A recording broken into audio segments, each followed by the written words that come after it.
is here. Now, broadcasting from the underground command post, deep in the bowels of a hidden bunker, somewhere under the brick and steel of a nondescript building, we've once again made contact with our leader, Mark Levin.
Mark Levin here. Our number, 877-381-3811,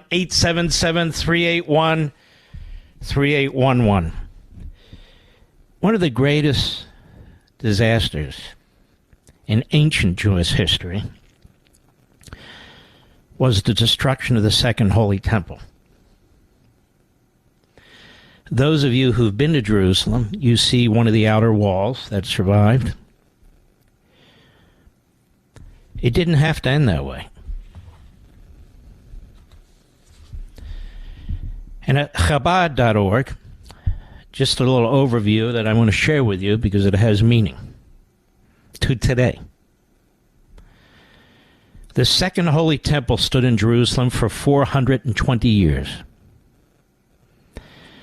Unlike the period of the First Temple, when the Jews were, for the most part, autonomous, the vast majority of the Second Temple era, the Jews were subject to foreign rule. The Persians, the Greeks, eventually the Romans. Aside from the troubles caused by these external powers, the Jews were also plagued internally by tumultuous politics, and they divided into many factions, a phenomenon that ultimately led to the temple's destruction and the nation's torturous exile. A concise history. The Second Temple era spanned 420 years, ending with the Romans' destruction of the Holy Temple in 70 CE. And by the way, that battle went on for almost 5 years. But for much of this period, Judea was under foreign domination. The beginning of the Roman takeover by allowing Pompey to become involved in the internal affairs of the Holy Land, Hyrcanus and Aristobulus had inadvertently given Judea in the hands of the Roman Empire. The Roman governors allowed lawlessness to reign. Arab gangs and corrupt Roman officers plundered and killed. Former high priests formed their own militias to control the temple. If the Jews had been united, they would have merited God's protection. It was the factionalism among Jews that ultimately brought about the destruction of the Second Temple. Now the Jews began revolting against the Romans while they were fighting among themselves. They revolted against the Romans throughout the land, and in ever-increasing numbers they joined the movement of the Zealots, who were openly preparing for war.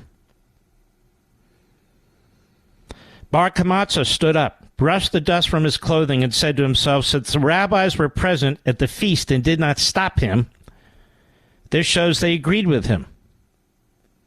And I'll slander them to the emperor. Rabbi Yochanan ben Zakkai wisely foresaw that Jerusalem was doomed and understood the need to transplant the center of Torah scholarship to another location. The extremists pretending to be Jews coming to offer sacrifices also entered. Once inside, they took out their swords and began to kill moderates as well as visiting Jews. Now finally, all the factions in Jerusalem had no choice but to work together and fight their common enemy. But the outnumbered Jewish defenders, they fought with great courage.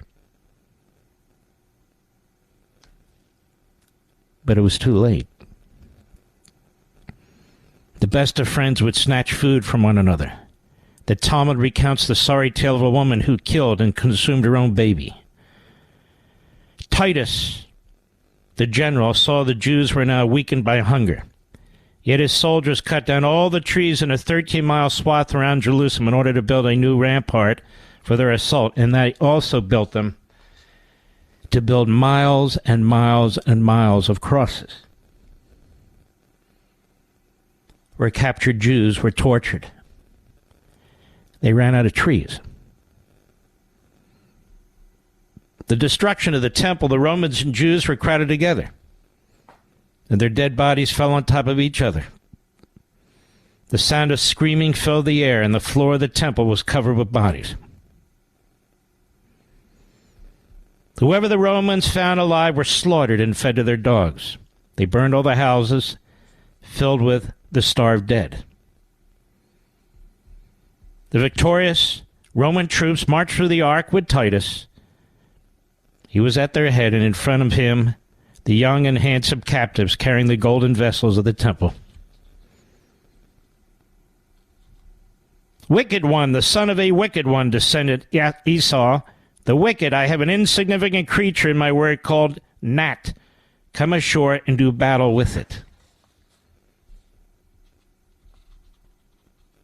The Redeemer, and with him the potential for redemption, was born the moment after the destruction.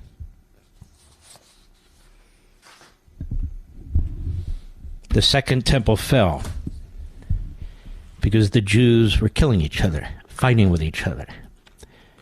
They were not united, and when they finally were united, it was too late.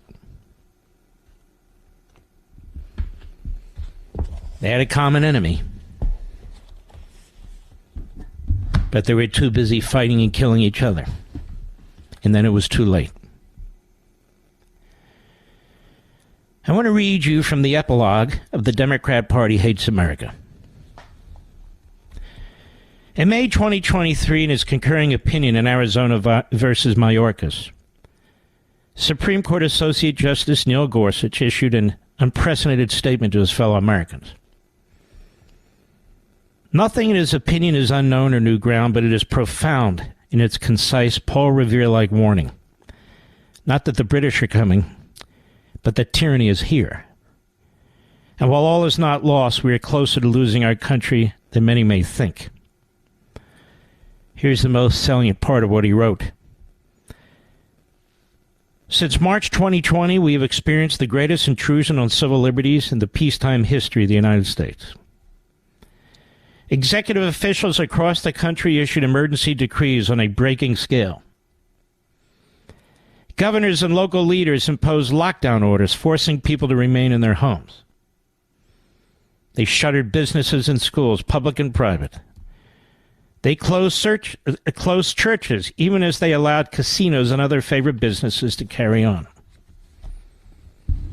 They threatened violators not just with civil penalties, but with criminal sanctions, too. They surveilled church parking lots, recorded license plates, and issued notices warning that attendance at even outdoor services satisfying all state social distancing and hygiene requirements could amount to criminal conduct.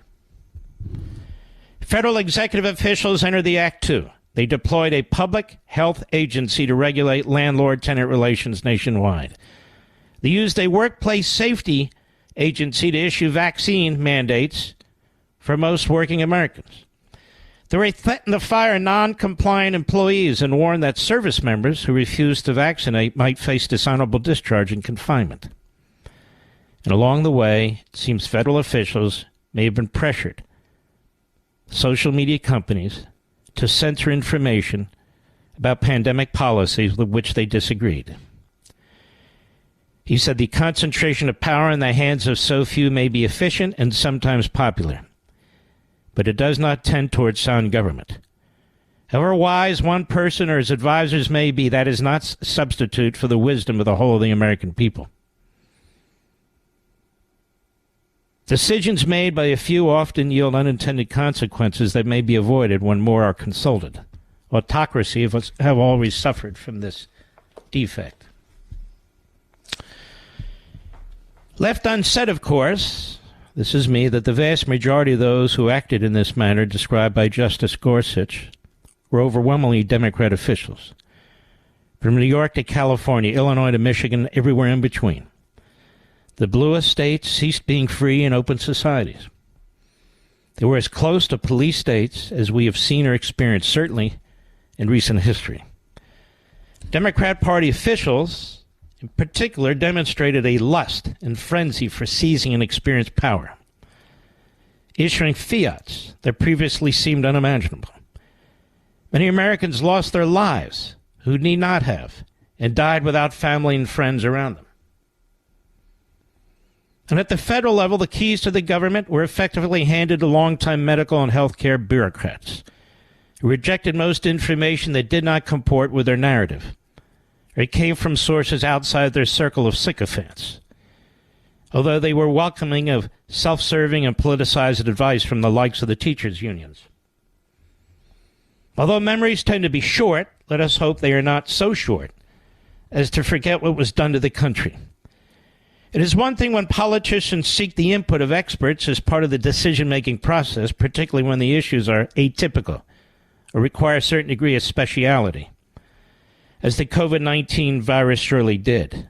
But that's not what happened broadly. Moreover, the level of corporate and social media participation in censoring and dismissing competing medical and scientific opinions and demeaning the highly regarded professionals who attempted to voice them, as well as lockstep acceptance of the integrity and soundness of virtually every edict issued by the few self-appointed medical masterminds at the top of the D.C. bureaucratic ladder, underscores the extent to which America lacks a free press. It is proselytizing for the Democrat Party and the party's agenda, makes its supposed independence from Democrat-run administrations and the administrative state impossible and preposterous. For this, the country pays an enormous price in liberty and a functioning constitutional republic. Unlike the Republican Party, the Democrat Party is more than a political party. It is the state party. It seeks to monopolize the political system, the culture, the government, and society. And while the Republican Party exists to try to win elections, the Democrat Party plays for keeps. That is, election defeats can never be allowed to interfere with the ideological trajectory the party imposes on the nation. And when the Democrat Party wins elections, it continues building upon the permanent parts of the government infrastructure it firmly controls. Thus, the Democrat Party single-handedly builds permanent centers of power, including in the vast federal bureaucracy, subsidized non-government organizations, lifetime activist judges, tenured professors and teachers, party members in the media, etc. The Democrat Party uses the culture and politics to empower itself in its agenda, and Democrats have no intention of surrendering control of either. Consequently, when the Democrat Party wins elections, it claims broad mandates. When it loses elections, it ignores the popular will of the people and turns to the permanent government and its cultural surrogates to sabotage Republicans and push forward with their American Marxist agenda. Consequently, over time, it becomes increasingly difficult to reverse the Democrat Party's political and cultural damage. Conversely, the Republican establishment is mostly flat-footed. Of course, the Republican Party does not exist to fundamentally transform America. However, when it refuses to acknowledge or take effective, affirmative, and proactive steps to counter the Democrat Party's agenda and the forces of American Marxism, and in too many cases acquiesces and contributes to them, the Republican Party fails in its most important mission, to defend the American people from a Democrat Party that literally hates the country and is destroying it from within.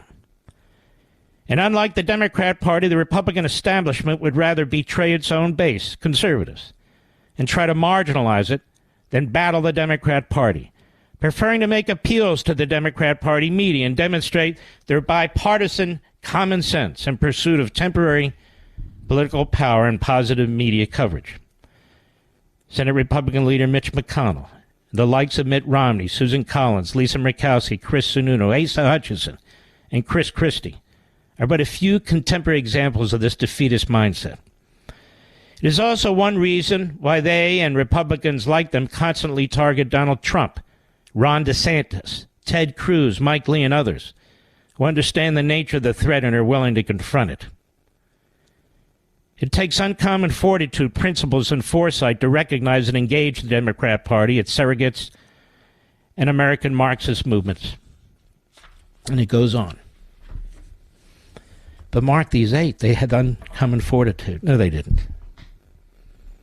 They're saboteurs. The House Republicans, with the tiniest of majorities, have been making very good progress. Very good progress. Those eight teamed up with the Democrat Party and destroyed it. And I've got more to say about it in a moment. Mark Levin.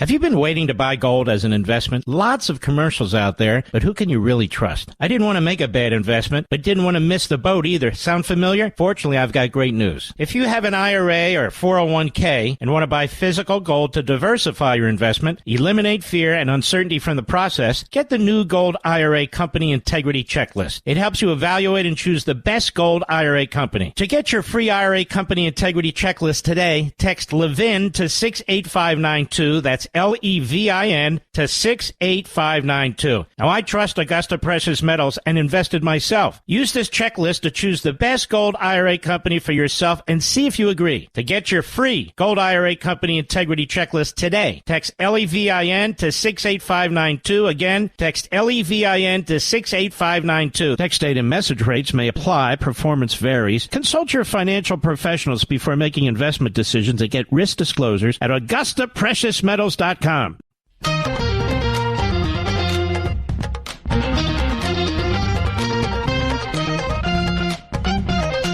want to build on this further. I don't want anybody to get confused or to spin what I've said, to think they're clever and to use it against what I'm trying to say and make the points I'm trying to make. Primaries are very healthy. Conservatives need to battle the establishment. We need to take our party back. But I will not oblige a liar, a self-promoter, and an anarchist and pretend that they're a constitutionalist or a conservative. And there are lessons to learn from the Bible. There are lessons to learn from this pandemic. We are facing, in essence, the Roman Empire. You don't make deals with the Roman Empire to take out your own people. I'm not done. I'll be right back.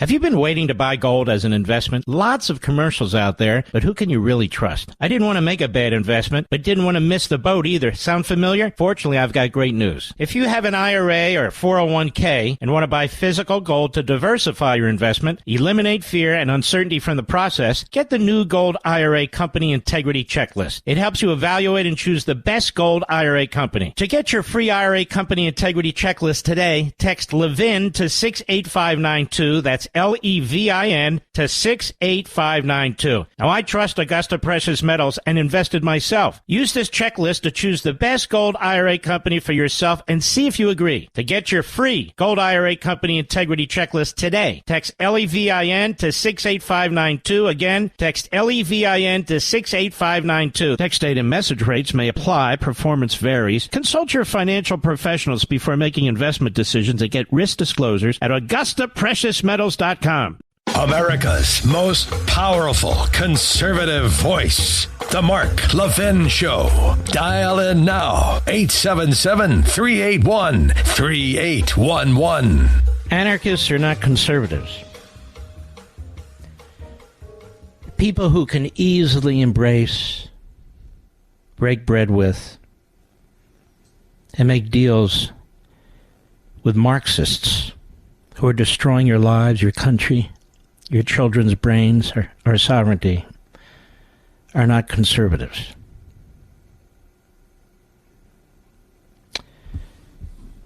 Now, clearly there's a faction within the Republican Party who are not conservatives. They're not establishment Republicans. What are they? They're arsonists.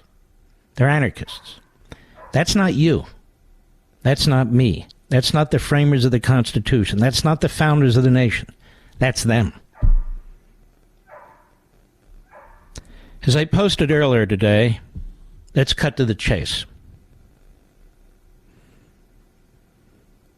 Gaetz repeatedly lied to the American people on the floor of the House yesterday, and then, of course, simultaneously was fundraising and collecting email lists.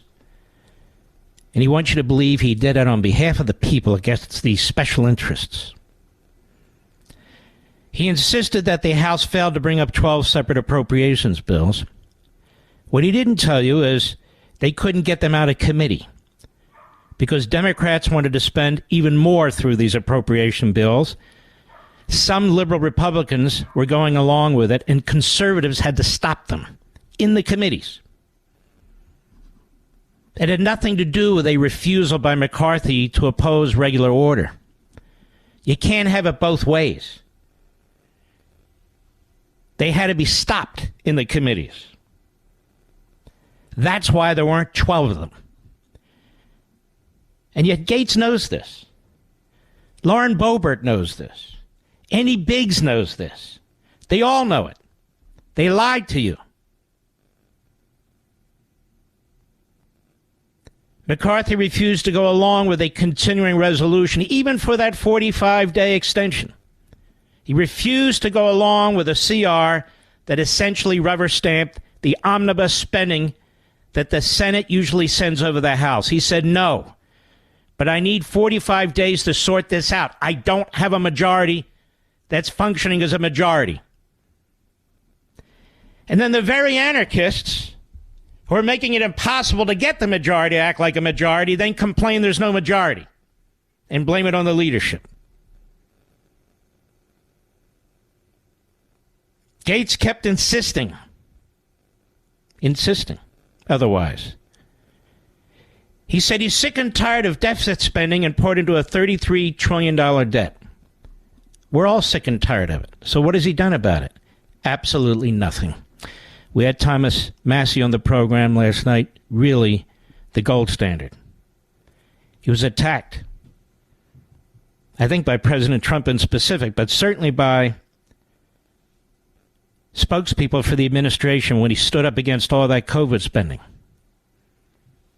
And I asked him last night on this program, who backed you? He said, nobody. I said, did Gaetz back you? He said, absolutely not.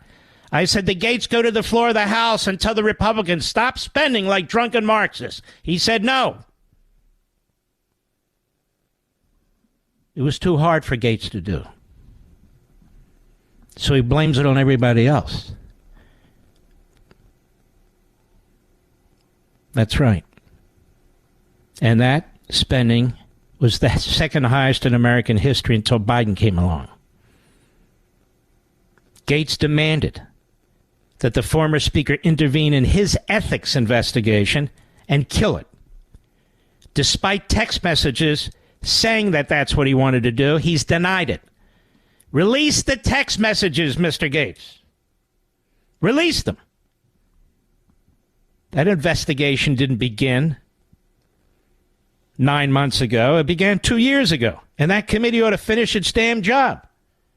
And even in Gaetz's defense, a cloud shouldn't be hanging over somebody for several years.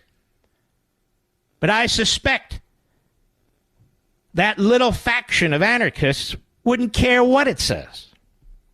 That's why they're not conservatives. During his ramblings yesterday, Gaetz blamed House Republicans, who passed the most aggressive bill to secure the border from the ongoing invasion orchestrated by Biden and the very Democrats he partnered with, for not securing the border. I don't know. Has he read the Constitution lately? The House can't secure the border on its own. It can pass spending bills. It can pass spending bills with directives. That's what they did. The most aggressive in modern history. And yet he brings that up as a demerit. And the worst to me, as I said, is Gaetz working with the Marxists and the Democrat Party, who are literally destroying our country. Politically, culturally, every other way. I wrote an entire book on it. Then he denies it. He denies he is. And yet we all know he was. Report after report after report. He seems to have a love lust for AOC. And he accuses the former speaker of being the Democrat speaker. In the course of 72 hours, he trashed Jim Jordan. He trashed Jamie Comer's investigation. He said the impeachment inquiry is a ruse. He accused Chip Roy of being a rhino, not uttering one word against Hakeem Jeffries. Did you hear him? Not a word on the floor of the House against Hakeem Jeffries. Not a word against AOC or the rest of the reprobates in the Democrat Party. Not one word. Making peace with the Romans. While he was frantically fundraising off his anarchy. Positioning himself as David taking on Goliath. Gaetz and the others wound up killing the greatest effort to slash discretionary domestic spending in our lifetimes. That didn't come from McCarthy. It didn't come from Gaetz. It came from the Freedom Caucus, which was working with the Senate Steering Committee, which has members like Ted Cruz. And they destroyed it. Instead, he was working with the Romans, modern-day Marxists. And the Senate conservatives wanted it to use against Mitch McConnell. Gaetz talks about the Uniparty. He's right about the Uniparty. McConnell and Schumer and Biden. But in the House, it's another misfire. He's a member of the Uniparty. He worked with the Democrat Party. He worked with the Marxists in the Democrat Party, the party that hates America. There's no basis whatsoever to do that. None. I don't care how bad it gets. This was an unprincipled, personal, political attack led by a demagogue who repeatedly lies to you, lies to conservatives, lies to the public generally. And now, as I predicted last night, he's on social media tweeting away. And now he's saying, according to his perverse logic, thank him and the other 7. Thank him for what? Well, if a conservative like Jim Jordan is elected speaker, he and the other 7 and their media lapdogs will claim that they deserve full credit. They'll be patting themselves on the back. I want you to follow this logic. He came out of that session that voted to vacate the chair, and he was asked about a number of people he might support for speaker. And he listed about half a dozen establishment Republicans that he could support. Even one liberal Republican. All that? All that for an establishment or even a liberal Republican? But the anarchist faction doesn't give a damn. They want to believe. They want to believe. Now, he was attacking Jim Jordan yesterday. Now Jordan has announced that he's running for speaker, and now he's a cheerleader for Jim Jordan. He attacked Chip Roy the other day, called him a rhino. He attacked Byron Donalds last week, implying he's a rhino. And the vast majority of the Freedom Caucus rejected Gaetz, gun control Nancy Mace, Ken Liz Cheney Buck, and the other reprobates as well. But let's follow his logic. Shall we thank Gaetz and the Gang of Eight? If Jim Jordan, who went to the floor specifically to give a speech on behalf of the outed speaker, who's a friend of the outed speaker, who became chairman of the committee as a result of the outed speaker, should we thank Mr. Gaetz? No. If this is the logic, we should thank Hakeem Jeffries. We should thank every damn Marxist Democrat in the House of Representatives. Thank you. Thank you. They're the ones that should get a big wet kiss, because if it wasn't for every damn one of them marching in line behind Hakeem Jeffries, the chair would not have been vacated. Or maybe we thank both of them. Gaetz's dear friend, Hakeem Jeffries, who he hasn't said a negative word about in the last 3 days. But certainly, without Hakeem Jeffries delivering all the Democrats, that chair would never have been vacated. Hakeem Jeffries didn't say, vote present. Hakeem Jeffries didn't say, hey, look, 8, 7, 12 of you, whatever, don't show up. Hakeem Jeffries didn't do any of that. Hakeem Jeffries is a good little Marxist. And he said, vote his ass out of office. And they did. The Democrats worked in unison with a Gang of Eight and vacated the chair. So we should thank Hakeem Jeffries and AOC and Tlaib and Omar, Bowman, and all the other slimeball reprobates who hate America. Right? Because according to Matt Gaetz, whoever voted to vacate the chair, they deserve credit. If a conservative like Jim Jordan takes the slot, this is how demagogues work. This is how Benedict Arnolds work. I am telling you now, I haven't changed. Conservatives, real conservatives in the House haven't changed. We know who the enemy is. We know what we have to do within the Republican Party. We've spent a lifetime on it. This guy's a flash in the pan, Gaetz. He's a flash in the pan. So he's on social media.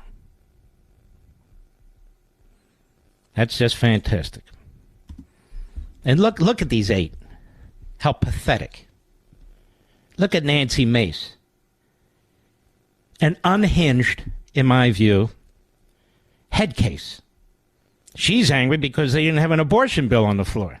She's angry because they didn't have a gun control bill on the floor. She's angry because some feminist agenda, whatever it was, wasn't pursued.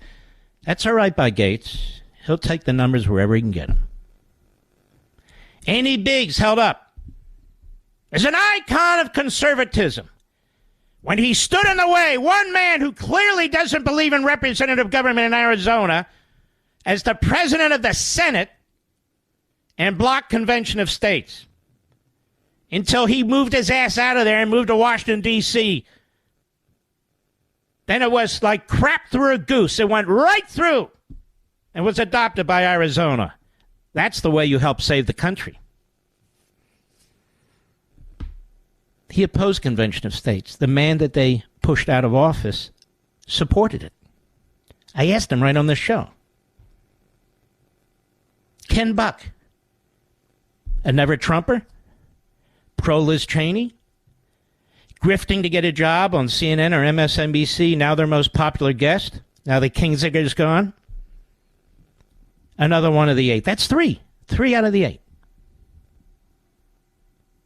Rosendale celebrating that scores of conservatives who were running against Marxist Democrats lost their seats, so 6 or 7 of them would have the power over the caucus. Of course, Rosendale didn't want to lose his own seat. That would be totally different. Now he wants to be a senator from Montana. That's 4 of the 8. And I described Gaetz. That's 5 of the 8. That's 5 of the 8. Meanwhile, the Democrats are on the move every day and in every way. The unelected part of the government, the elected part of the government, regulations, laws, executive orders. And the one part of the government that was actually trying to do something about it with a minuscule majority, which Rosendale was thrilled about, was kneecapped. I'll be right back. Mark Levin.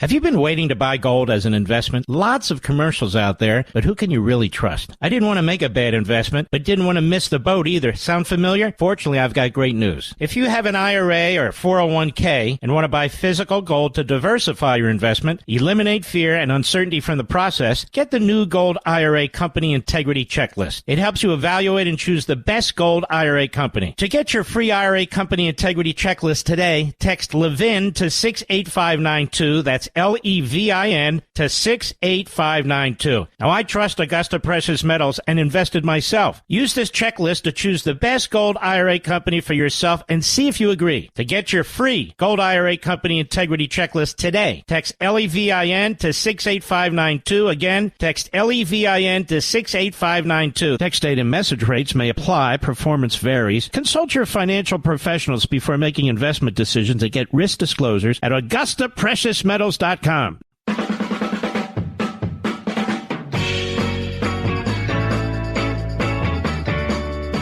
know, I get pretty sick and tired when I hear even conservative Republicans on the Senate side, they keep talking about the House.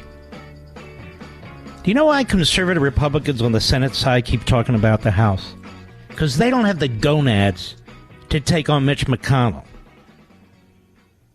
You don't hear them making noise. They'd rather talk about the 12 appropriation bills in the House. Well, let's talk about the appropriation bills in the Senate. Where are they? They have the power of the filibuster, the minority. There is no filibuster in the House. They have tools that they can use, Robert's Rules of Order, parliamentary procedure, and so forth and so on. They could block the judges. Why aren't they doing it?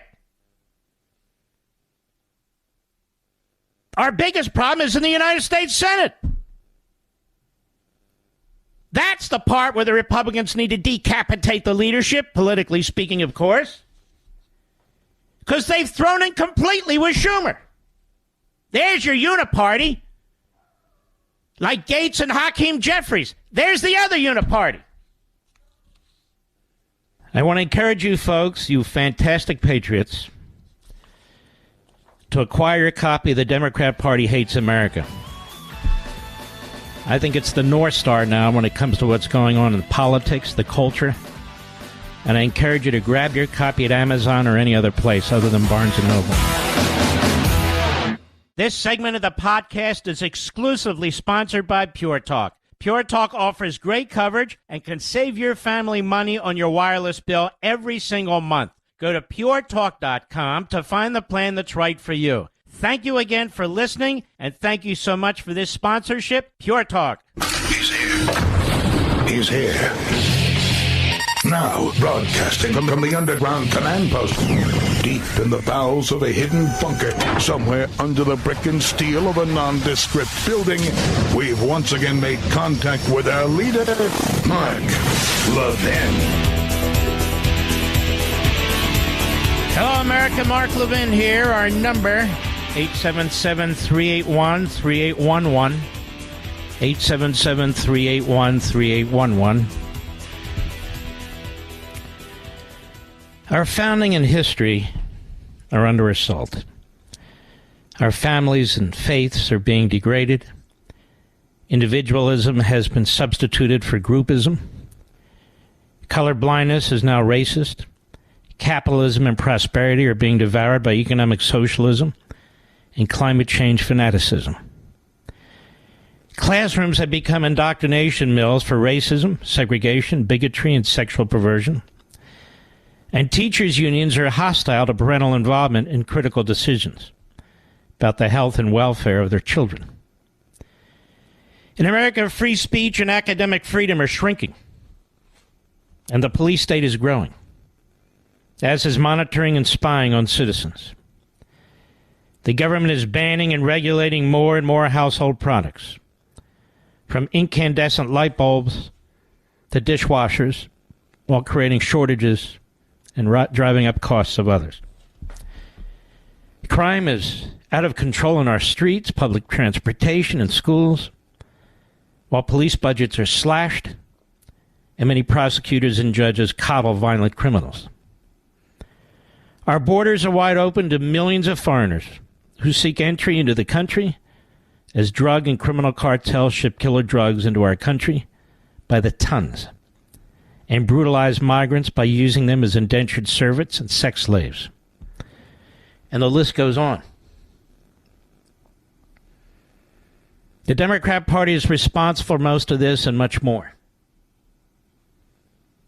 It seeks to permanently control our governmental institutions, just as it dominates our cultural entities, from the media to academia, from entertainment to science.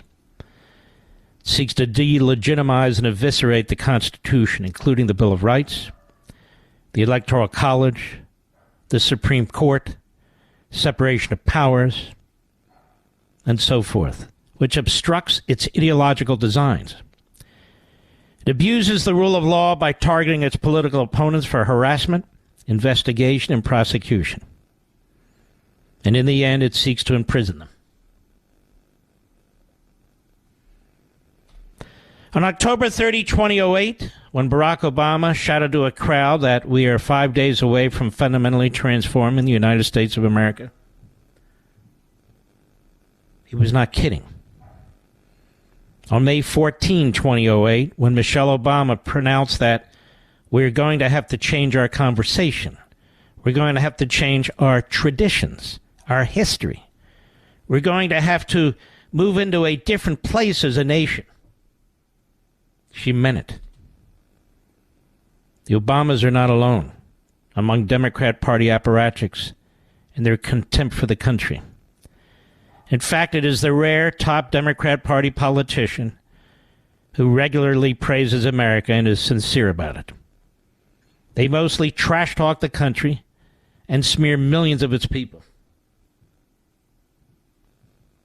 The examples are too numerous to catalog, but it is a party that is built on the demands and propaganda of revolutionaries, demagogues, and malcontents, and has a horrifying history of supporting the most contemptible causes, including slavery, segregation, the Ku Klux Klan, eugenics, and even lynchings.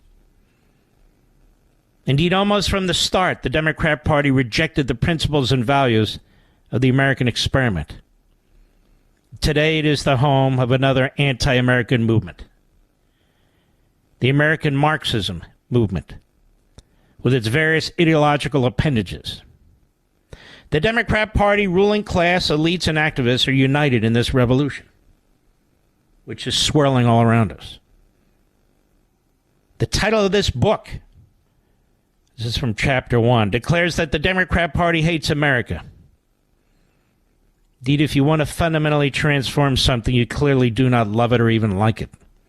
As I have explained on my radio show time and again, if someone says, I wish I could fundamentally transform my spouse, then you obviously don't love or like your spouse.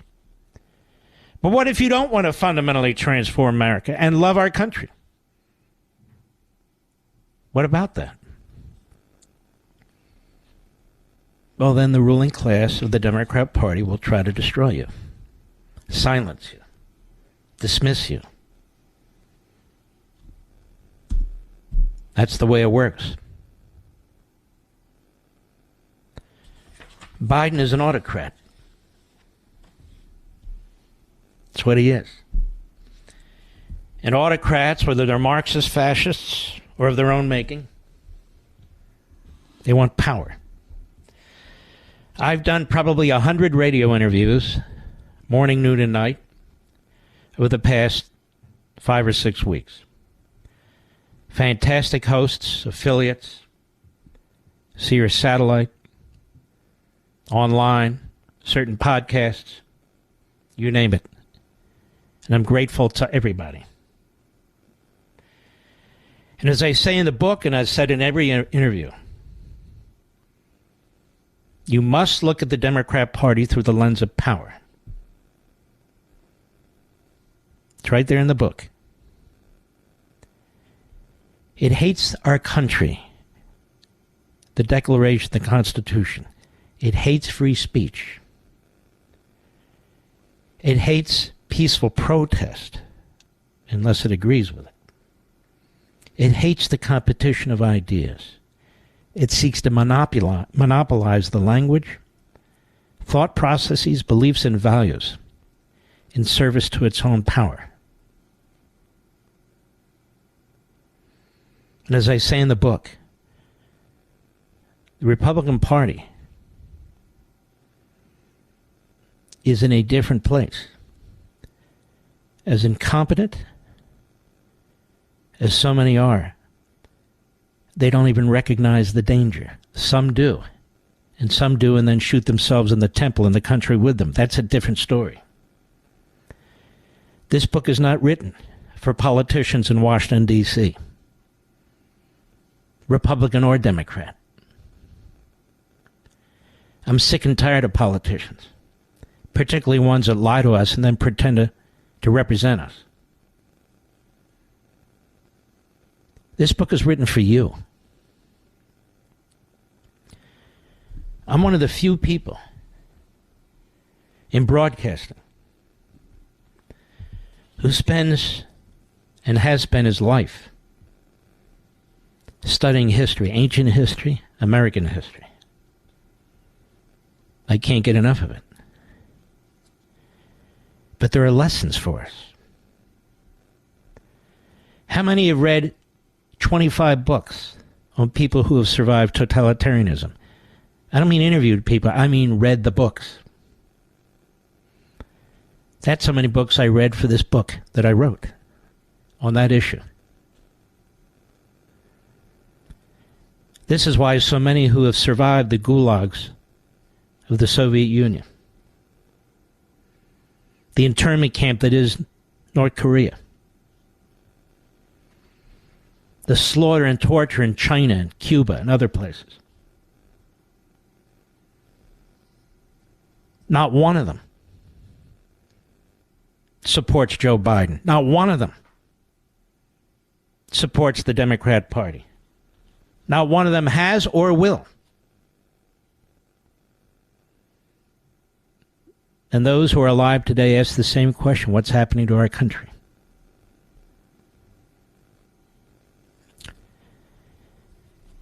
This generation, my generation, and the generation right behind us, we're in a uniquely important position. What's happening in America is not unique. It's happened before in other countries. It's happened in other republics. It's happened in Europe. It's happened in the Middle East. It's happened. We need to learn from it. So who's going to tell us about it? The politicians aren't going to be able to tell us about it. They're too stupid. Most people in broadcasting, if they have books, they haven't written them. They spend their time doing other things, and I do not hold that against them. Most of them will live longer than I do. But I feel a responsibility as the second largest syndicated radio show on the face of the earth to use this microphone and to use every platform I have to lay out the case between good and evil, to lay out the case for liberty and tyranny. We're running out of time. All that stuff that took place the last 48 hours in Washington, D.C. didn't help us. We're wasting time. The Democrats and their surrogates in and out of government, they don't waste time. They use elective office to destroy elective office. They use the voting system to destroy the voting system. They use their judges and their courts to destroy justice and law. They use their mayorships and their governorships to destroy our cities, whether it's crime or illegal immigration. They use the teachers' unions, which are paid and bought for, to destroy the relationship between a family and their child, and to brainwash them. They are at odds with the Bill of Rights. They are constantly attacking it. They come up with proposals to destroy free speech. Their judges are issuing gag orders like candy on Halloween against one person, Donald Trump, as they did against Roger Stone, as they did against Paul Manafort, and as they will against anybody who gets in their way.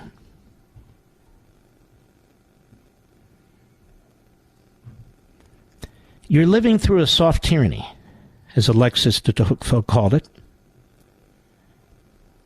He didn't think it could happen in the United States because he said with all these townships and villages and counties, there's no way under their constitution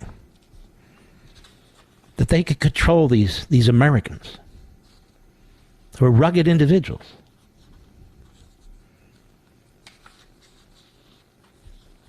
Alexis de Tocqueville wrote 2 volumes, Democracy in America, or 2 volumes. He came to the United States twice.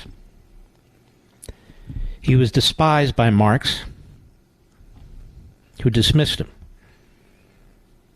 as an intellectual lightweight. And yet that's one of the most important books, those 2 volumes actually, in existence, to describe America. I didn't have Alexis de Tocqueville in mind when I wrote The Democrat Party Hates America. But I think it'll be said when I'm gone that it was certainly one of the most important books describing the entity that is destroying our country. Won't matter, I'll be dead and gone. But while I'm alive and kicking, on the top side of the grass, as we say, I'm going to keep pushing the hell out of this because of what's in the book.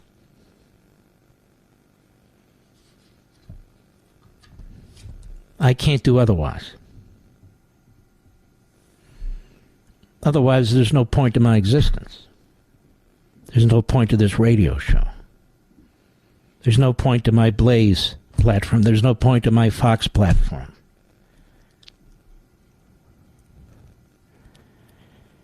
I'm really not a broadcaster, even though I broadcast on multiple platforms.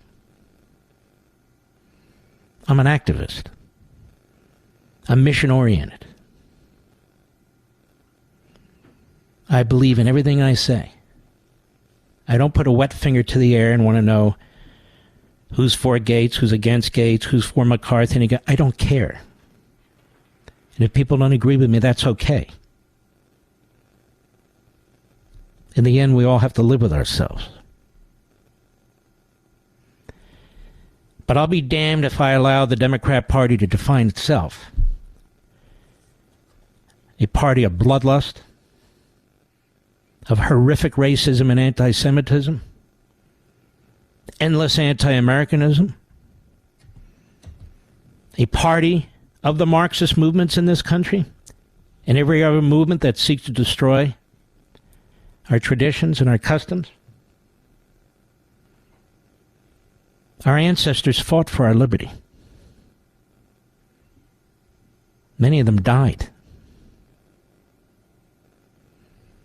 Many of them died whose names we don't even know.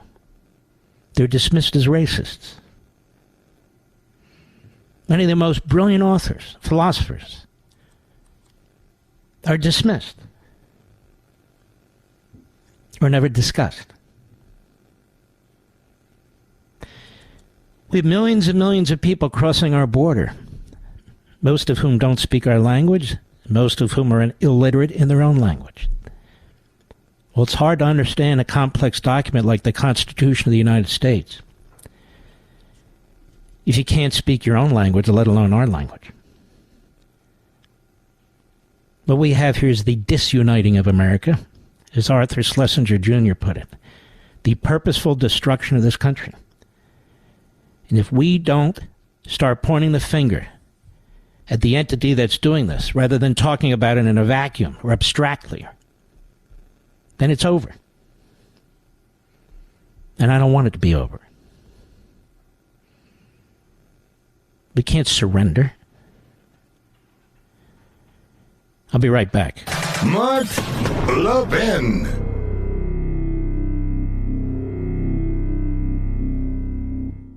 Now, you know a company's looking out for you when they actually upgrade your service and don't charge you for it? This is great news, and for new and current Pure Talk customers. Pure Talk just added data to every plan and is including a mobile hotspot with each one, with no price increase whatsoever. Now, if you've considered Pure Talk before but haven't pulled the trigger, take a look again. Just $20 a month for unlimited talk text and now 50% more 5G data plus mobile hotspot. Just $20 a month, folks. This is why I love Pure Talk, that also happens to be veteran-owned and only hires the best customer service team right here in America. Most families are saving almost $1,000 a year while enjoying the most dependable 5G network in America. Dial pound 250 and say Mark Levin to make the switch to Pure Talk, and you'll save an additional 50% off your first month. Again, dial pound 250, say Mark Levin, and make the switch to my cell phone company, Pure Talk, today. Well, ladies and gentlemen, I want to talk about what's taking place in New York today. Isn't it amazing that in all but one case, Donald Trump is facing Democrat judges?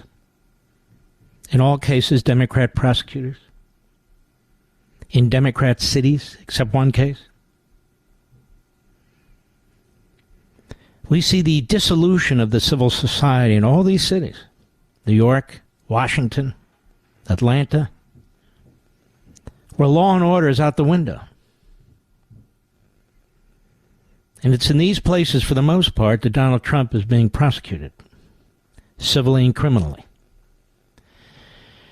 The Democrat Party and the media and the Republicans, the establishment Republicans, want you to believe it's Trump's fault. This is what's infuriating. I'll be right back. Now, you know a company's looking out for you when they actually upgrade your service and don't charge you for it? This is great news, and for new and current Pure Talk customers. Pure Talk just added data to every plan and is including a mobile hotspot with each one, with no price increase whatsoever. Now, if you've considered Pure Talk before but haven't pulled the trigger, take a look again. Just $20 a month for unlimited talk text and now 50% more 5G data plus mobile hotspot. Just $20 a month, folks. This is why I love Pure Talk, that also happens to be veteran-owned and only hires the best customer service team right here in America. Most families are saving almost $1,000 a year while enjoying the most dependable 5G network in America. Dial pound 250 and say Mark Levin to make the switch to Pure Talk, and you'll save an additional 50% off your first month. Again, dial pound 250, say Mark Levin, and make the switch to my cell phone company, Pure Talk, today. Mark Levin, simply the smartest man on radio. And you can call him 877-381-3811. We be back. We are back. All right, let's see here. You know, let's listen to Donald Trump in his own words. And Donald Trump is a very dangerous man if you love this country. He's a very important man. He's a very dangerous man if you don't love the country. Here he is in another hearing today at the courthouse with a Democrat kook judge. He wants to campaign. He's not able to campaign because they're trying to steal his business from him and his children. Literally try to steal his business. Cut 16, go. This witch hunt that's going on using statute 6312, which is a consumer fraud statute, which may be unconstitutional, doesn't allow me a jury, doesn't allow me anything. We have a prosecutor, Letitia James, who's incompetent, and what she's doing to our state, forcing companies out by the thousands, forcing people out, forcing companies out by the thousands, while crime and violent crime in particular runs rampant. So this witch hunt does not allow me a jury. A lot of people say, oh, that can't be possible. Somebody didn't check a box. There's nothing to do with it. Under 6312, you are not entitled to a jury. It's the first time it's ever been used for a purpose like this. It's never been used. They used it on me. The former president, the leading candidate.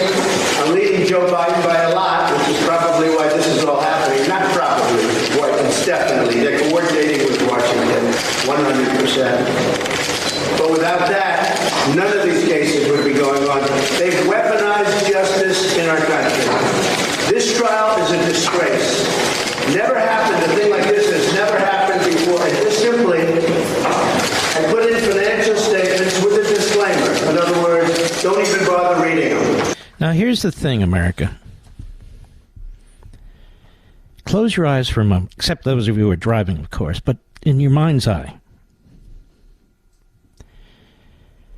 Let's pretend this was a former president in Italy, in France, in Australia, in any Western country. They claim some form of democracy. And you're looking at this, and you have a former president of the United States who announces that he's going to run again, who's immediately the leading Republican contender to take on the current regime. And they unload civil charges against him in a Democrat state, a Democrat city, by a radical Democrat prosecutor who campaigned to get him, in front of a Democrat-elected judge who's already announced that he's going to seize, effectively, the private property rights of Donald Trump and prevent them, his family, from doing any more business in New York, which is where the vast majority of his empire is. Under a statute where you can be accused of fraud without actual fraud taking place and without a jury. Instead, you're in front of an elected Democrat judge. Matt, imagine this happening in another country. What would our State Department say? Then you go to Atlanta, where the former president of the United States is charged with numerous crimes, including speaking. Free speech. 19 defendants, where they're flipping a couple as I speak. That's why there's 19 defendants. To flip people, to say what you want them to say. Bringing a RICO case, a mobster case, against a former president who is exercising his absolute right, particularly during an election, to challenge that election in every way he possibly can. And under our system, that's purely constitutional. And the local DA, whose father was a Black Panther activist, she elected to, the county DA, Fulton County, seizes the authority that belongs to the federal government when it involves federal officials and a federal election to bring her charges. Then we go to Washington, D.C. We heard since January 6, 2020, that what took place in Washington was an insurrection by the president and sedition on his part. Even legal analysts on our favorite cable network were saying that.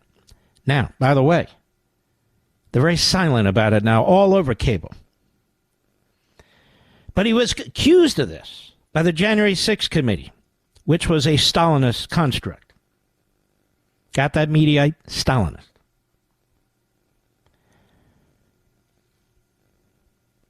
And he wasn't charged with that. Instead, the same prosecutor who was exiled to The Hague was brought back specifically to hunt down Donald Trump. Appointed special counsel in violation of the special counsel law by the Biden-appointed Attorney General.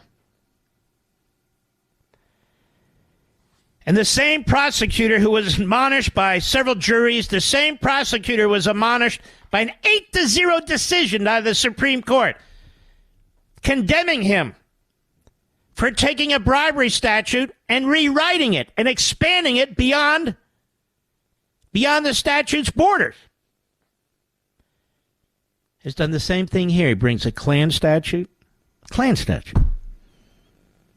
He brings Enron statute. And he brings a financial obstruction statute, all of which are outrageous because they know they have a judge in their back pocket. Refuses to recuse herself, who wrote an opinion in her defense, which was a disgrace and a joke. And on her behalf, the Department of Justice told her, don't recuse yourself. We love you. You're terrific. Because they got the judge they wanted, who's made it abundantly clear in case after case at sentencing that she despises Trump. Democrat judge. Radical. What would they say in these other countries? And she times this trial for one day before Super Tuesday, where Trump can't even campaign. He can't even get on the campaign trail. But that's not all. The first case they brought, also in Washington, the wrong jurisdiction. They claim to have fixed that. I argue they certainly did not.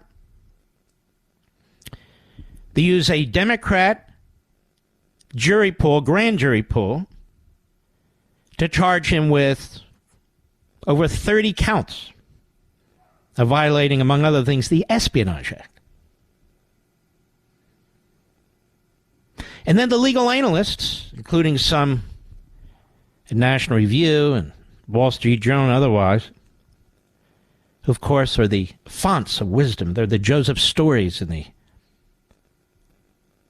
outstanding geniuses of our time because they once were federal bureaucrat prosecutors.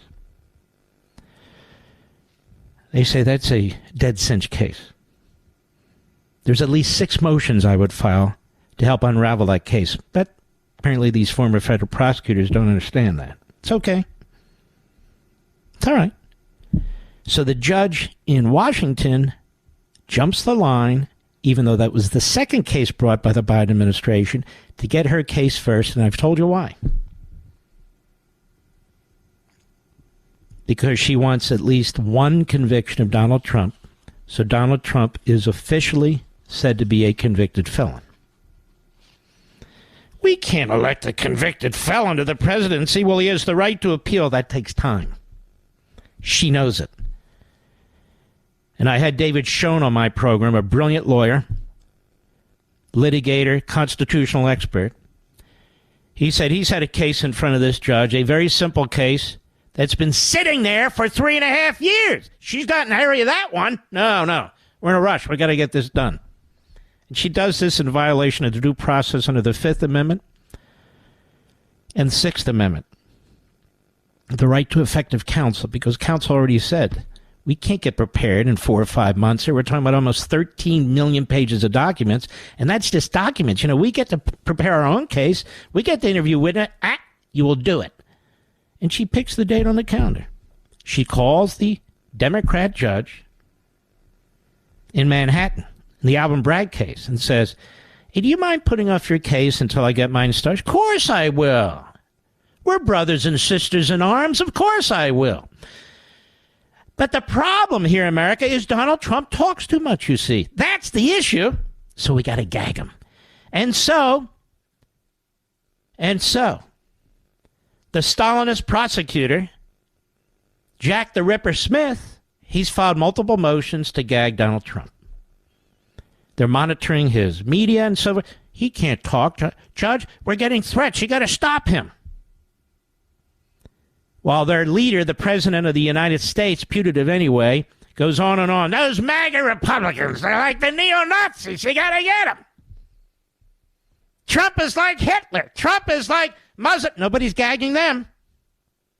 Of course not. Because the Democrat Party doesn't believe in free speech. And let me say this.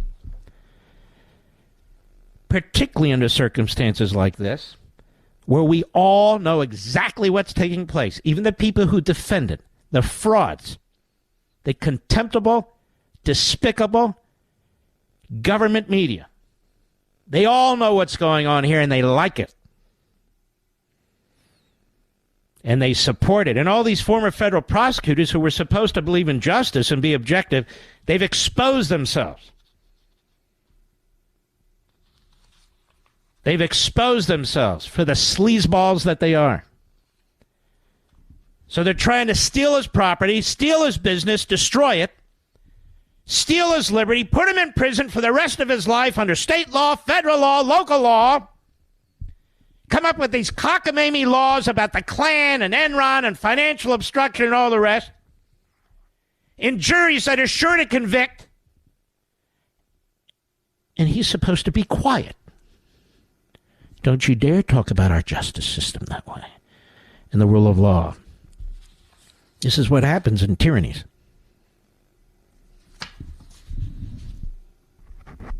This is what happens in tyrannies. So he's supposed to be quiet. And the judges who oversee these, the intellectually corrupt and dishonest judges who oversee all this, they don't want to be questioned. And yet the reason we have open trials, America, is so we can question exactly what's going on there all the time. So we can see and hear what's going on. Only the prosecution gets to speak. Only the prosecution gets to condemn Donald Trump. And then they file gag order requests with the court, or the court itself on its own gag order.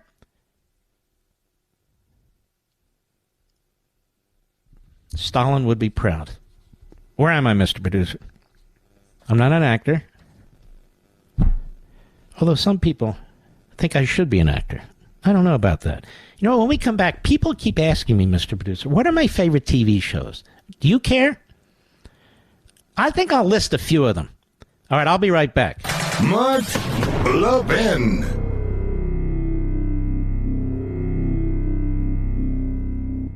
Now, you know a company's looking out for you when they actually upgrade your service and don't charge you for it? This is great news, and for new and current Pure Talk customers. Pure Talk just added data to every plan and is including a mobile hotspot with each one, with no price increase whatsoever. Now, if you've considered Pure Talk before but haven't pulled the trigger, take a look again. Just $20 a month for unlimited talk text and now 50% more 5G data plus mobile hotspot. Just $20 a month, folks. This is why I love Pure Talk, that also happens to be veteran-owned and only hires the best customer service team right here in America. Most families are saving almost $1,000 a year while enjoying the most dependable 5G network in America. Dial pound 250 and say Mark Levin to make the switch to Pure Talk, and you'll save an additional 50% off your first month. Again, dial pound 250, say Mark Levin, and make the switch to my cell phone company, Pure Talk, today. Here are 4 of my favorite TV shows, which I watch with my wife very late at night, reruns and so forth, but they're all new shows on ION mostly.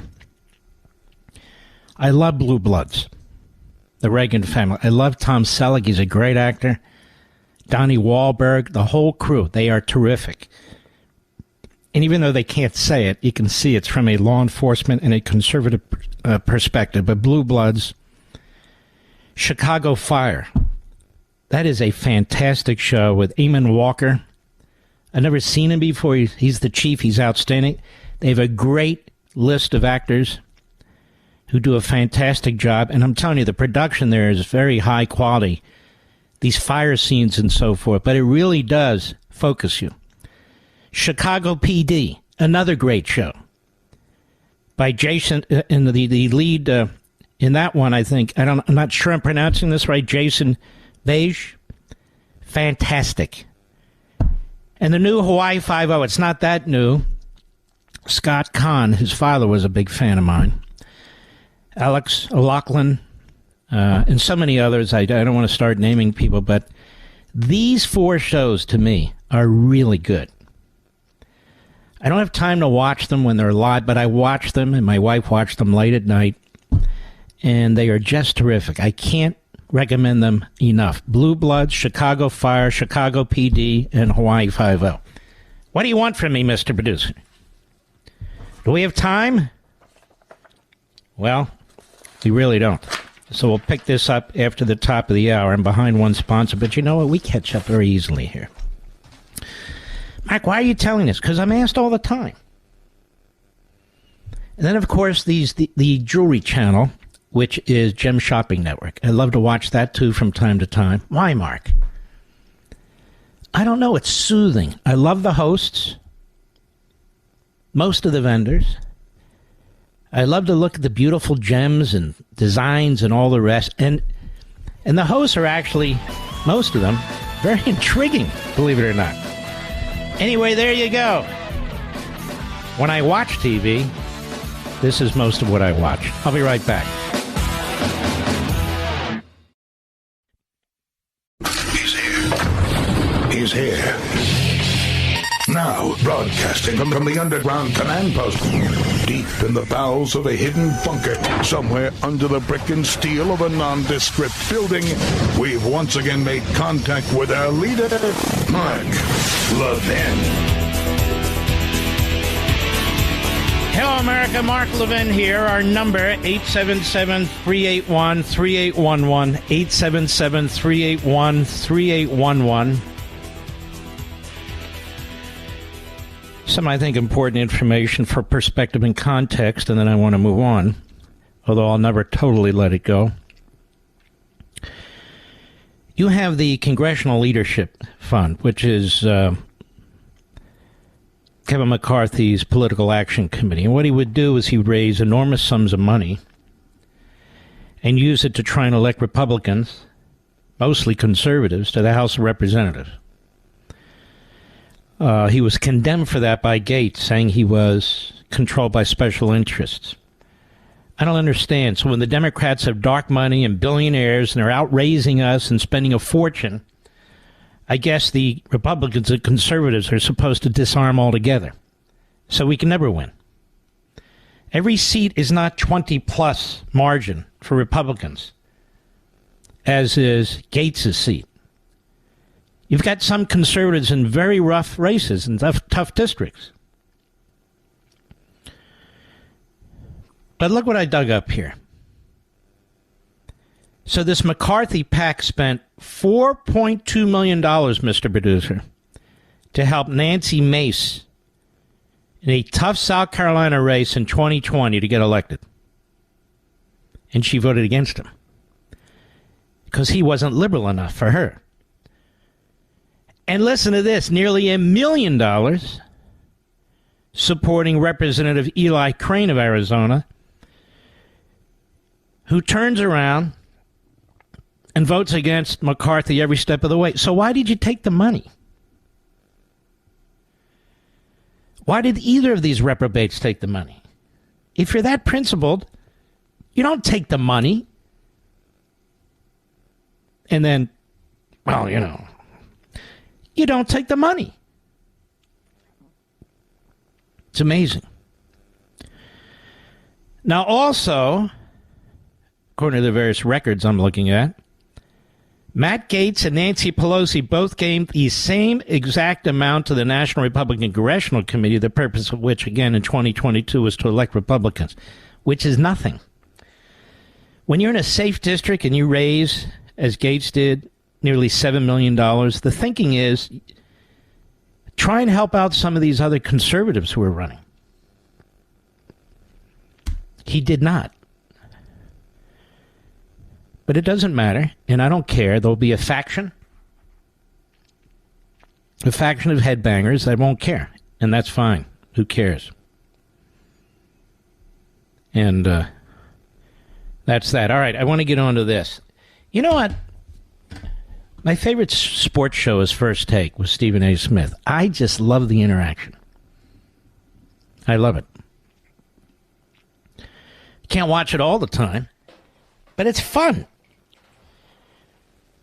And when I think about sports, basketball, baseball, football, UFC, my favorite sport, I guess, soccer, any of it, it's become the purest form of competition. If you're among the elite group of professional athletes, ownership, management, the fans, they don't give a damn what color you are.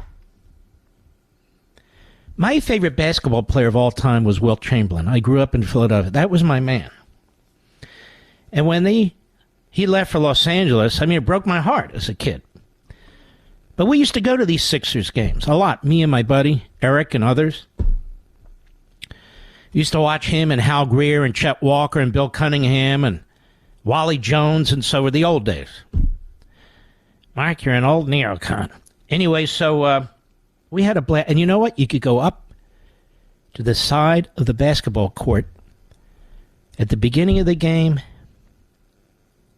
and they would shake your hand. Or we had all the little autograph books. They would sign the autograph book. You really looked up to these people. And as a kid, I never thought about black, white, Hispanic, interracial. It was a non-issue.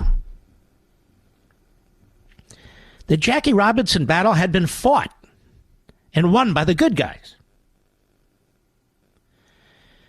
And when you look at most sports today, not all, but most, football, basketball for sure, it's not just a majority black athletes, it's a significant majority black athletes. Why? Because it's colorblind. They want the best athletes. When you draft a basketball player, a baseball player, a football player, those teams have a huge investment. They want the best they can get. So to me, it is one of the least racist areas of our society, sports. It just is. Or you wouldn't see the numbers that you see. Or you wouldn't see the drafts that you see. And I'll tell you something else. Sports broadcasters, for the most part, wouldn't put up with it. Because a significant number of those folks are minority, black to be specific. Great. It's called the market system. It's called competition. It's called capitalism. That's a good thing. Now, what I'm about to tell you is a bad thing. I'm looking at this left-wing site, Axios. Ibram X. Kendi, it's not his real name, of course, launches ESPN Plus series on sports and race. This is this critical race theory bigot who's just had to let go an enormous number of employees in his special unit, his special group at Boston University Center for Anti-Racist Research. Axios writes, Boston University professor and author Ibram K. X. Kendi has kicked off an ESPN Plus series that focuses on racism in the sports world. I'm going, what? Why it matters, they say. Kendi, whose best-selling books on racism and its history in America have been banned by some schools after complaints by conservatives, is jumping into streaming with the Sports Project and an upcoming Netflix documentary. Well, read American Marxism, and you'll realize it's not just complaining by conservatives. He has a Marxist agenda that destroys American history. It's dishonest. But that's Axios. What do you expect? I'm reading on. His ESPN Plus series comes shortly after Kendi was forced to lay off several staffers at Boston University's Center for Anti-Racist Research, where he's a founding director. Well, why did he have to do that? They don't tell us. Well, we know why. They weren't doing very much, and they were blowing through millions of dollars. The center was created shortly after George Floyd's murder by Minneapolis police in 2020, and its goals include creating a nationwide tracker of racial disparities. A nationwide tracker of racial disparities? So all disparities are racial? I deal with that in The Democrat Party Hates America. Thomas Sowell has spent his life writing about that. And isn't it interesting? Thomas Sowell was never tapped to do any kind of series at ESPN. My only point is, the media hate America. The media want to divide us. I hope these athletes and broadcasters, including my buddy Stephen A., don't fall for this crap. Every time there's a dispute on the sideline, every time there's a quarterback dispute or whatever, doesn't mean it's racist. One of the least racist areas of our culture is sports. And every disagreement, I was watching them the other day, and Stephen A. it was a lot of fun, actually, watching them and debating with two other guys. And there was a big argument on the sideline. This guy, Dilfer, who screamed at his assistant coach, and I must say it was repulsive. Actually, it was outrageous. You don't treat anybody like that in front of the cameras. And I wouldn't do it even in private, but better in private than in public. And immediately the insinuation was the white guy reaming out the black guy. If the black guy had reamed out the white guy, you'd never hear the end of it. Now that's ridiculous. You have mass murder going on in our cities, mostly black teenagers killing black teenagers. You never hear that discussed on ESPN or anywhere else.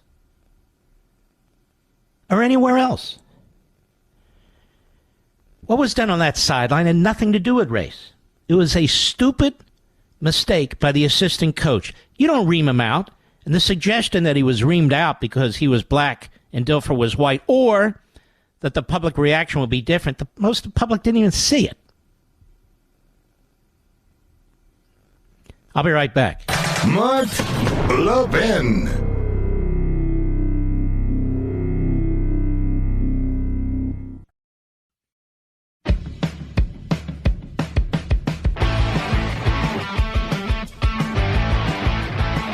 Welcome back, America. I'm going to tell you why I like Tim Scott. This man is a gentleman. Even when he's in the midst of a firefighter debate, he's still a gentleman. He says things that other people won't say. He has integrity. You know that he means what he says. He's a man who understands history. He and his family have lived history. He is a conservative. He is a Republican. He believes in liberty. And I have to be honest with you, folks. He comes under attack because he doesn't fit the left-wing stereotype. And yet, he's the happy warrior. He keeps moving along. And he keeps talking to the electorate throughout the country and during these debates. And whenever he speaks, I pay attention to it. Tim Scott, how are you, sir? Mark, when you speak, I pay attention. There's no question that your intellect, your fire is something that stokes the embers of passion in my heart for our country. And I got to tell you, Mark, I know this is not what you asked me to talk about, but I got to tell you anyways. When you wrote the book, The Democrat Party Hates America, I said, But But I got to tell you, Mark, after watching the dude in the House, I won't even mention his name, refer to me as Sambo, it just tells me that the Democratic Party, that they don't just hate America. I think Joe Biden doesn't like black families, because when I look around, what I see is them using race and class to divide our country. It is wrong, Mark. It stirs my soul, and I can't imagine why in the world they keep doing that to our country. Poor black kids deserve better than the leadership we're seeing in Chicago and L.A. and around the country. I gotta tell you, Mark, you got me fired up. Well, I'm going to tell you something, Senator. You say more in a couple of sentences than many of these politicians say in a lifetime, and it's very important coming from you. Because there's no denying my race, your race, my faith, other people's faith, and so forth and so on. And the Democrat Party has you pegged. They have Clarence Thomas pegged. And I think of Frederick Douglass, one of my great heroes. He escaped slavery. Yes. He's self-taught. He's an intellectual. He's a scholar. 1852. He disagrees with many of his fellow abolitionists, not on slavery, of course, but they're trashing the Constitution. And he says to them, why are you trashing the Constitution? The Constitution doesn't perpetuate slavery. It's the greatest governing document on the face of the earth. We need virtuous people to administer the Constitution. That's what we need. And that sounds to me a lot like you. Well, Mark, I got to tell you, I'm a fan of Frederick Douglass, too, and Abraham Lincoln. And what those two men understood, it was celebrate our founding fathers, not because they were perfect. They were flawed, but it was the Constitution that was the anchor to absolute truth, and absolute truth is how we set people free. You see, Frederick Douglass understood that our Constitution and our Declaration of Independence gave inalienable rights. The Declaration says it well. Our rights don't come from each other. They come from a creator. And amongst those rights, life, liberty, and the pursuit of happiness. We must embrace our founding documents because they set people free. And the radical left, they're willing to lock poor kids into failing schools by having the teachers' unions stand in the doorway of the schoolhouse, trapping them in, and the DAs in these liberal elite cities unlocking the jailhouse and letting people out. It's just disgusting. It is disgusting. And you mentioned in the last debate something that almost nobody else would. And yet it's the truth. There have been scholars who've written about it. Even Patrick Moynihan wrote about it many years ago, the Democrat who became a Democrat senator from New York, which is that these social programs destroy the family of the poor, particularly the black family. They destroy the nuclear family. And they destroy the whole work ethic. And you, so far, have been the only one who's even mentioned that. Tell me a little bit more about that. Well, Mark, if you think about it, listen, slavery was a great evil upon our nation. I make no excuses. I pull no punches. Slavery was evil. No good came out of slavery. But I must concede, and we should all take a close look, that the black family coming out of slavery, we survived poll taxes and literacy tests and even discrimination woven into the laws of our country. But the Great Society introduced by LBJ devastated poor and particularly black families by making the exchange, forcing the man out of the house so checks would come in the mail. The result of that has been devastation that you measure in these big blue cities in crime and in unemployment, in uneducated people. And hope deferred makes the heart sick. It is time for us to tell the whole story, Mark, that in the 1960s, 70+% of black kids grew up with two parents in the household.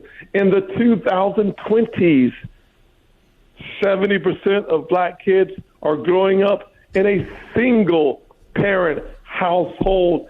And that is the foreshadowing for the rest of the country. Now 40% of white kids in working class families are growing up in a single parent household. If you want to know if socialism works, take a look at the devastation around our nation. And I must stand up and shout from the rooftops if I can't reach the mountaintops, because I was that poor kid, Mark, growing up in a single-parent household, mired in poverty. But thank God Almighty, I was given the greatest citizenship on earth. And in America, you can rise beyond your circumstances. You can chart a new course. That's rare on earth. Now, Senator, I know you have to go because you have to catch a plane. I want to have you back. But if people want to help you, where do they go? Mark, please ask everybody to go to votetimscott.com. I need your help. I need your help, and I need your resources, because the radical left, they're calling me everything but a child of God. But I'm going to stand in the fire. VoteTimScott.com. God bless you, sir. Mark Levin, the thunder on the right. Call in now, 877-381-3811. I meant to mention Tim Scott's site again, votetimscott.com, votetimscott.com. I think America needs to see more of Tim Scott.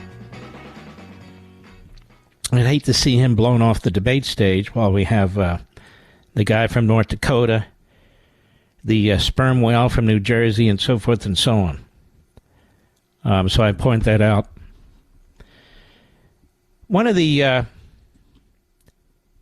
great magazines in this country is the American Spectator. The American Spectator has been a rock rib, intellectual, scholarly magazine on and about conservatism for decades. For decades. And its editor right now is a friend of ours, Professor Paul Kengor. And they just posted a piece that says, the Matt Gaetz 8. Sounds like I just said, right? But I just got it. I'm reading it now. Matt Gaetz did with 7 other votes what Kevin McCarthy could not do with more than half of the House chamber. He imposed his will. The general, and this is by a really excellent writer, Daniel Flynn, the general commanding a majority of the troops on the field capitulated to Democrats to keep the federal Leviathan, nay, the federal Chichela, swinging its tentacles and snapping its claws. The general, with fewer troops behind him, imposed the change he desired, meaning he deposed the speaker he characterized as a liar. Chaos as Speaker McCarthy, Gaetz proclaimed from the floor Tuesday. Chaos is somebody we cannot trust with their words. But McCarthy was not so much a sneak as he was weak, he reads. He did not bang the gavel. He tapped it. So Gaetz and company snatched the gavel from his hands. Spending bills emanate in the House of Representatives rather than reverse the multi-decade trend and led to budgets exceeding $6 trillion. And he goes on. It's worth a look. I'm trying to figure out. Senior editor at the American Spectator. It's very well done. And there are others out there as well. Let me ask you a question, Mr. Producer. Do we have any callers? It occurs to me that we ought to take some callers. I've got more articles here, more clips here, but you know what? I'm tired of the articles. I'm tired of the clips. Let's have some participation. Who do you recommend? On the Levin app, Chris from Portland, Oregon. Go right ahead, please. Oh, hello, Mark. Wow, this is exciting. I'm much privileged to speak with you. I just a regular guy listening, and maybe hundreds of hours since I first learned of you after Rush Limbaugh died. I started listening to you, and ever since. Thank you, sir. And I looked at some of I looked at your books, had Rescuing Strife and American Marxism, and somebody sent me the e-book for the Democrat Party Hates America, and I'm just very enthused and happy to have somebody like you to listen to every day. Aren't you nice? Well, I appreciate it, my brother, so don't hang up. I want to send you a signed copy of the Democrat Party Hates America, and I want to thank you for being a regular listener now. Take care of yourself. God bless. Who's next? WBAP, Arlington, Texas. Brett. How are you, Brett? Go right ahead, please. Speaker forever, hold yourself. Brett, are you there? There's a delay. As much as I want you to take my call, I also don't want to interrupt the smartest show on radio. Aren't you nice? But thank you. Thank you. Yeah, I want to be not. Yes, sir. I appreciate your seriousness. You are yourself like an open book. You're not sound bites. You're just. I appreciate your lucid demystification of our politicians, our judges. It falls to the bureaucrats that are, unelected officials that are like lording over us in aspects. We all know some bureaucrats, and we don't know, most of us don't know many or bumped into many judges, hopefully, and politicians, but bureaucrats all day long, right? Mm-hmm. Well, let me say this. You're very articulate. I can tell you're a little nervous. No reason to be nervous. And thank you for your very kind comments. I appreciate that. And we're going to send you a signed copy of the Democrat Party Hates America. Folks, we're not screening calls so I get compliments. We're screening calls so we don't have what we get too many of around here. Mr. Call Screener does really virulent anti-Semitic callers, so we try and keep them off the air. Isn't that right, Mr. Producer? And it is endless, and it is daily. So I don't want to turn this show into, that kind of thing. So that's why we screen calls. Anyway, who's next, Mr. Producers? Ian in Toms River, New Jersey. How are you, Ian? I'm doing quite well, Mark. Thank you for taking my call. Excellent. 2 things. Thank you. Yes. One, as a vet, I feel every member of the military should be given a copy of the Constitution when they go in, since they pledge their lives for it. Mm-hmm. Now, that said, Mark, Article 2, Section 3 of the Constitution gives the president the authority to adjourn Congress in times of great disagreement at extraordinary occasions. With what's going on in the House of Representatives, does this rise to the threshold of Joe Biden being able to send the House of Representatives home for a period of time and call him back when he's ready?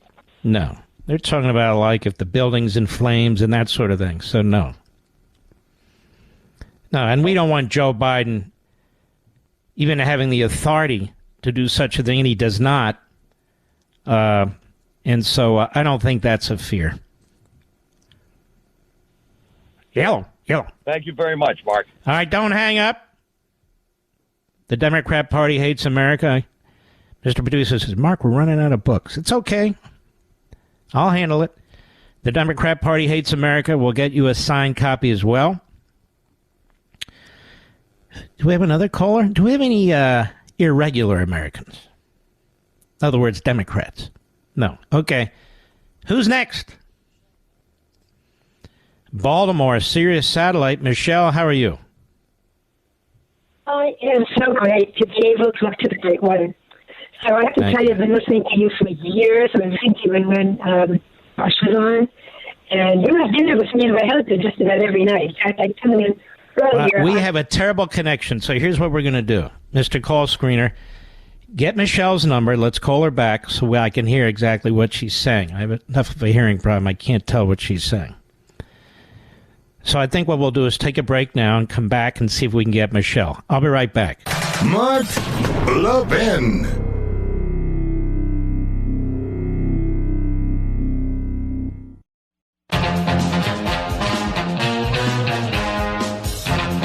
Maybe one more caller, Mr. Producer, if you have one. Is Mr. Producer there? Yes? Yes. I caught him off guard. He's probably eating a cheesesteak right now. It's about a...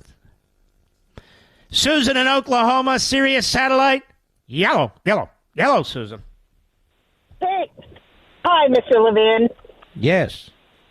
Sir, I was listening to you yesterday, and I heard you say, you hadn't been in the military, and that was one of the things that you kind of regretted. But, sir, you are honest. You tell us the hard truth, and your service, sir, I just want to thank you for your service. Well, my husband and I enjoy listening to you, and sometimes we don't like always to have to hear the hard truth, but we need it, and people need to listen, and they need to wake up. Well, you're very, very kind in many respects, and I appreciate it. And look, I just call them as I see them. I have no agenda other than to promote liberty and to defend our country and defend what we stand for. That's it. That's it. I don't put a wet finger in the air and try and figure out where everyone's coming from. I just take my own, give it my own shot. And people agree, great. They don't agree, fine. But you'll get what I believe is the truth. You'll get integrity. That's what you'll get from me. And I want to thank you very, very much. Don't hang up. I want to give you a copy of The Democrat Party Hates America. I don't know. Do we? Go ahead.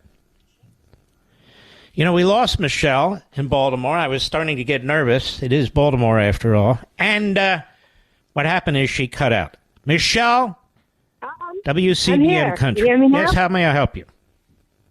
Okay, here goes. So first I hear you now, Michelle. Great. All right. So I'm so delighted. So I believe in serendipity. So here it was. I think it was around September the 19th. I think you announced that your book was now out. That's around September the 19th. And right. I think you also said it was your birthday. Yeah? You said it was your birthday too? 21st. Around September 21st. Okay. So I think that you and my daughter have a birthday in common, because here it was around September the 19th, and I get something in the mail from Amazon. I never use Amazon. I mean, almost never. And there's a box, and I'm wondering, what the heck is this? So I get a call from my daughter that day. Mommy, we're making a birthday party for me. Can you come? So I say, okay. And I'm trying to figure, what can I get her? Well, I was one of those people who was privileged to get a pre-publication edition to proof for you from a mutual friend. And I was delighted to have that honor. And I said, hey, what would she like better than an embargoed copy of your book now that it's out and available to anybody? And that's what I did. I gave it to her for her birthday. You should have seen the smile on her face. She is a reader. And I know she's going to read it because she told me she would. And so I. Well, you're a sweetheart, and you're a great mom. I mean, why not? You're not giving her the book, The Democrat Party Loves America. That would be a fiction. So I want to thank you. My stepdaughter spends a lot of time in Baltimore because she's a doctor at the major hospital there. I'm not going to give the name, but you know what it is. So I want to thank you very, very much. Do not hang up. I'm going to get you a signed copy of The Democrat Party Hates America, and I want to thank you very, very much. All these nice people. All these nice people. Now, I just saw a poll from Breitbart, one of my favorite sites. Bidenomics bust, Republican polling lead on the economy jumps to 32-year high. The lead Republicans have over Democrats when it comes to economic prosperity has reached its largest in 32 years. That's what Gallup says. 53% of Americans said they think the GOP is more likely to do a better job of keeping the country prosperous. 39% say they favor Democrats on the issues facing the economy. Now, here's the problem. If you have a guy like Matt Rosendale, Montana, who says he prays for minuscule majorities in the House of Representatives, but of course his election is crucial. And so we deny not just Republican rhino, but real solid conservatives all over the country. We had one running in Northern Virginia. The guy is fantastic. If that's what you're praying for, man, you are definitely screwed up.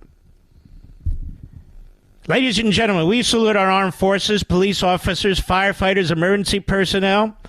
We salute our truckers and the freedom fighters all over the world. And I salute you, the most loyal, intelligent audience of them all. God bless each and every one of you. And if you have a moment, run to Amazon or your favorite retail store, not Barnes & Noble.